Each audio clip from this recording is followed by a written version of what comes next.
وہ واحد صحابی ہیں کہ جن کی ولادت پر پورے مدینہ پاک میں اللہ اکبر کی صدائیں بلند ہو جاتی ہیں. یعنی یہ شان اور عظمت کہ جب ولادت ہوتی ہے تو پورے صحابہ کا لشکر مدینے کی گلیوں میں گھومیں اور اللہ اکبر کے نعرے بلند ہوں اور ان کی ولادت پر یہودی ذلیل و رسوا ہوں. یہ شان و عظمت آپ کی ولادت پر اللہ تعالیٰ نے آپ کو عطا فرمائی. اللہ کرے آج بھی اب ذلیل و رسوا ہو ہی جائیں.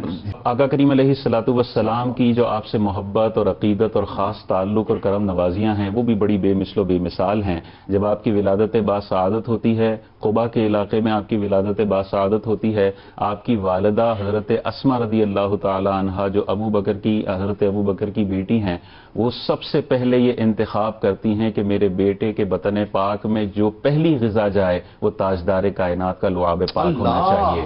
تو اتنی دور سے تشریف لاتی ہیں آقا کریم علیہ الصلوۃ والسلام کی بارگاہ میں اور حضور کی گود پاک میں حضرت عبداللہ بن زبیر کو ڈال دیتی ہیں. آقا کریم علیہ الصلوۃ والسلام انہیں لیتے ہیں اور پہلی خوراک جو آپ کے بطن پاک میں جاتی ہے وہ تاجدار کائنات کا لعاب پاک ہے، جس سے پورا اندرونی جسم قیامت تک کے لیے اللہ تبارک و تعالیٰ نے حضور کے نور سے منور فرما دیا.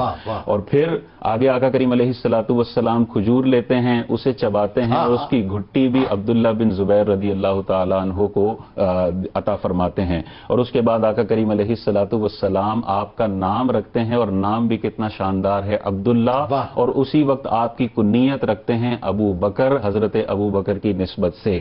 اور یہاں پر ایک بڑی خاص بات ہے کہ حضرت ابو بکر صدیق رضی اللہ تعالی عنہ کا بھی نام تھا عبداللہ اور آپ کی کنیت تھی ابو بکر.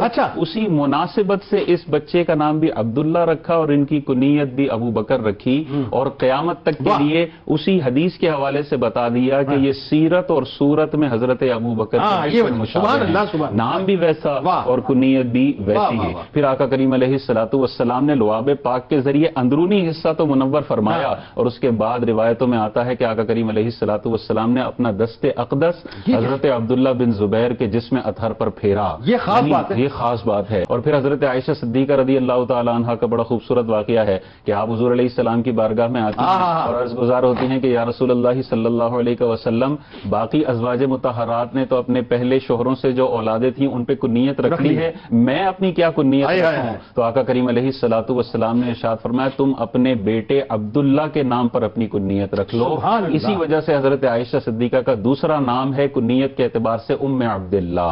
یہ آقا کریم علیہ الصلوۃ والسلام نے ان کو منہ بولا بیٹا، حالانکہ خالہ تھی لیکن آقا کریم علیہ الصلوۃ والسلام نے انہیں منہ بولا بیٹا بنایا. اسی طرح ایک بڑی پیاری روایت ہمیں حاکم المستدرک میں ملتی ہے، بہقی شریف نے بھی اسے روایت کیا ہے. 7 سے 8 سال کی عمر ہے حضرت عبداللہ بن زبیر کی، لیکن اس 7 سال کی عمر کے اندر بھی عقیدت اور تعظیم مصطفیٰ کیسی کوٹ کوٹ کے والدین نے بھری ہے کہ آقا کریم علیہ الصلوۃ والسلام ہجامہ فرماتے ہیں، خون حضرت عبداللہ بن زبیر کو کہ ایسی جگہ پر ڈالنا جہاں تمہیں کوئی نہ دیکھ رہا ہو.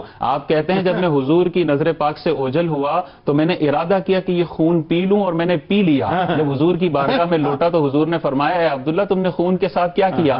آپ 7 سال کی عمر ہے، کیا شاندار جواب دیتے ہیں. آپ یہ ارشاد فرماتے ہیں آقا کریم میں نے اسے ایسی جگہ ڈال دیا ہے کہ اب کوئی نہیں دیکھ پائے گا. حضور نے جان لیا، حضور نے فرمایا مجھے لگتا ہے کہ تم نے پی لیا ہے. انہوں نے ارشاد فرمایا مبارک نور آپ نے پی لیا، نور پی لیا ہے. یہ کتنی شان اور عظمت والی بات ہے کہ حضرت عبداللہ بن زبیر کی نسوں میں جو خون مبارک دوڑ رہا ہے اس میں آقا کریم علیہ الصلوۃ والسلام کا لعاب بھی شامل ہے اور خون پاک بھی شامل ہے. حدیث پاک میں آپ خود ارشاد فرماتے ہیں کہ میں نے 2 دفعہ حضور علیہ الصلوۃ والسلام کی بیعت کی ہے. آپ کے والد 7 سے 8 سال کی عمر میں حضور کے پاس لائے، حضور نے مسکرا کر ان کا استقبال کیا اور ان کی بیعت کی.